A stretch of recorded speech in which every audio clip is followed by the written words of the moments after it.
기도하는 이유. 그날에 너희가 내 이름으로 구할 것이요. 요한복음 16장 26절. 우리는 십자가를 생각할 때 우리가 통과해야 할 어떤 것으로 생각하는 경우가 많습니다. 우리는 뭔가를 얻기 위해 십자가를 지닌다고 생각합니다. 그러나 십자가는 단 한 가지를 위한 것입니다. 그것은 우리로 온전히 그리고 완벽하게 절대적으로 주 예수 그리스도와 하나 되게 하신 것입니다. 이러한 하나됨은 그 어떤 것보다 기도를 통해 실현될 수 있습니다. 구하기 전에 너희에게 있어야 할 것을 하나님 너희 아버지께서 아시느니라. 그렇다면 왜 구합니까? 기도의 개념은 하나님께로부터 어떠한 응답을 얻기 위함이 아닙니다. 기도는 하나님과 온전하게 하나가 되는 것입니다.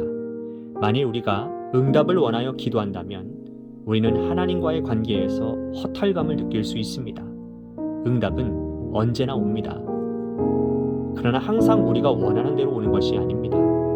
우리의 영적 허탈감은 우리가 기도를 통해 주님과 하나가 되는 것을 거절했다라는 사실을 보여줄 뿐입니다.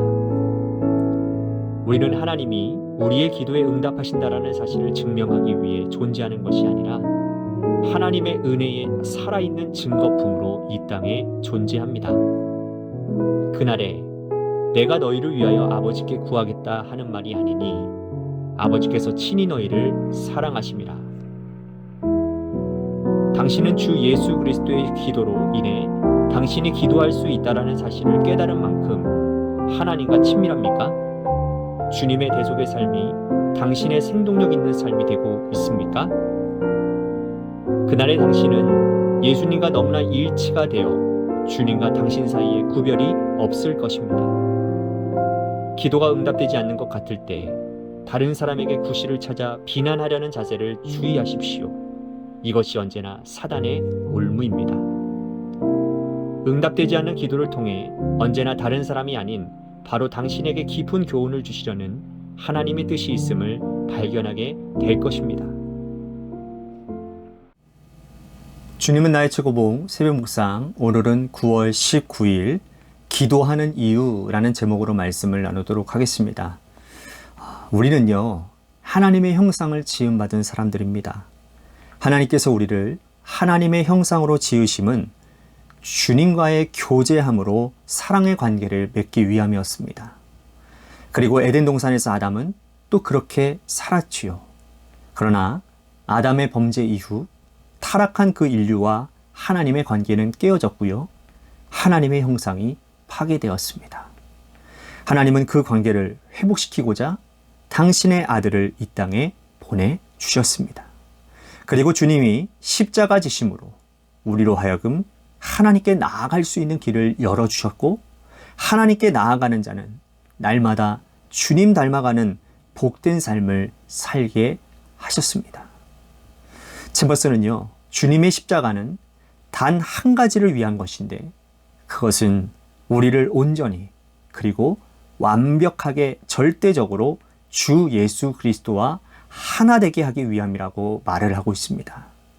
맞습니다. 십자가의 목적은 우리로 하여금 주님과 하나 되게 함이었습니다. 그리고 이러한 하나됨은 그 어떤 것보다 기도를 통해서 실현되어질 수 있다라고 챔버스는 말을 합니다. 오늘 묵상에서 챔버스가 질문한 것처럼 많은 사람들이 갖는 의문점 중에 하나는 마태복음 6장 8절에 나와 있는 말씀처럼 구하기 전에 우리에게 있어야 할 것은 하나님 아버지께서 다 아시는데 못하러 구하냐라는 겁니다. 다 아시는데 하나님이 다 아신다. 나를 나보다도 더 잘 아시는 그 아버지시기에 분명 가장 선한 것으로 채워주시고 인도해 주실 것인데 굳이 기도할 이유가 있겠느냐라고 하는 의문점 말입니다. 그러나 여러분, 기도는요, 내가 필요한 것을 이루기 위한 도구나 방법이 아닙니다. 기도는 제가 대화라고 여러 번 말씀드렸습니다. 여러분, 부부간에 많은 대화 하십니까? 부부가 대화를 하는 목적이 뭡니까? 물론 어떤 목적을 가지고 부부가 대화를 할 수 있겠지요. 하지만 부부의 대화는 친밀감에 바로미터라고 할 수가 있습니다.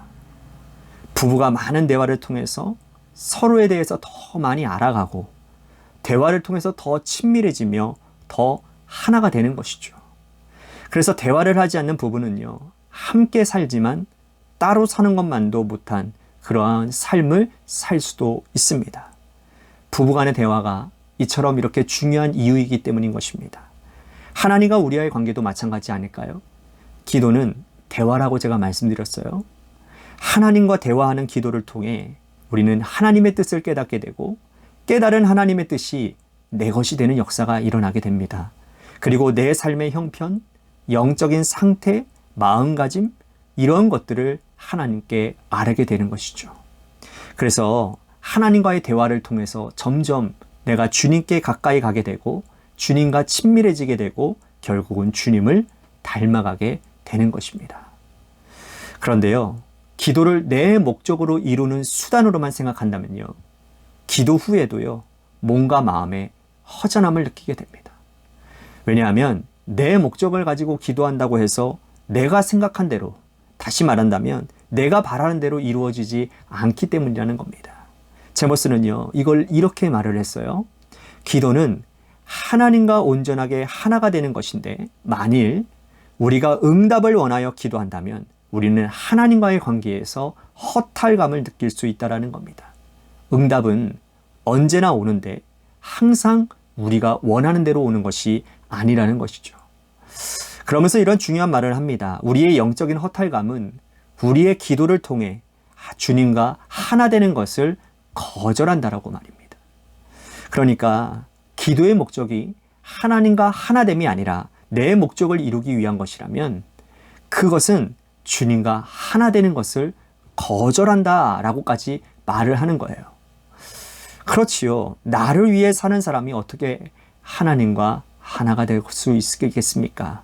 내 목적을 이루기 위해서 하나님을 마치 도깨비 방망이처럼 요술램프 지니 정도로밖에 생각하지 않는다면 그것은 하나님에 대한 모독이며 하나님을 잘못 알아도 크게 잘못 알고 있는 것입니다. 챔버스는 이런 말을 합니다. 우리는 하나님이 우리의 기도에 응답하신다라는 사실을 증명하기 위한 존재들이 아니라 하나님의 은혜에 살아있는 증거품으로 이 땅에 존재한다고요. 그렇습니다. 우리는 하나님의 은혜로 살아가는 자들이에요. 늘 말씀드렸듯이 여러분, 하나님의 은혜가 아니면 우리는 존재할 수도 없습니다. 그걸 증명하며 사는 것이 바로 우리들의 삶이라는 거예요. 여러분, 기도의 목적을 분명히 아시기를 바랍니다. 아니, 삶의 목적을 여러분 분명히 아시기를 바랍니다. 늘 말씀드리지만 우리는 나를 위해 사는 삶이 아니라 주님을 위해 살아야 합니다. 그리고 그렇게 주님을 위해 살아갈 때 우리는 주님을 닮아가게 될 것입니다. 챔버스는 그날에, 그러니까 주님 앞에 서는 그날에 우리는 예수님과 너무나 일치되어 주님과 당신 사이에 구별이 없을 것이라고 말을 합니다. 여러분, 한번 상상을 해보세요. 주님 앞에 서는 그날 주님을 닮은 모습으로 서 있는 우리들의 모습들, 서게 될 우리의 모습들, 여러분 얼마나 감격스러울까요? 그런데 주님 앞에 서기는 섰는데 주님 닮은 구석이라고는 거의 찾아볼 수 없다고 한다면 여러분 얼마나 부끄럽겠습니까? 사랑하는 성도 여러분, 기도를 통해 주님과 깊은 대화의 자리로 나아가시기를 바랍니다. 그리고 주님의 뜻을 여러분들의 마음에 늘 간직하시고 그 뜻대로 순종하며 사셔서 날마다 주님 닮아가는 아름답고 복된 삶을 사시기를 주님의 이름으로 간절히 축복하겠습니다. 아멘.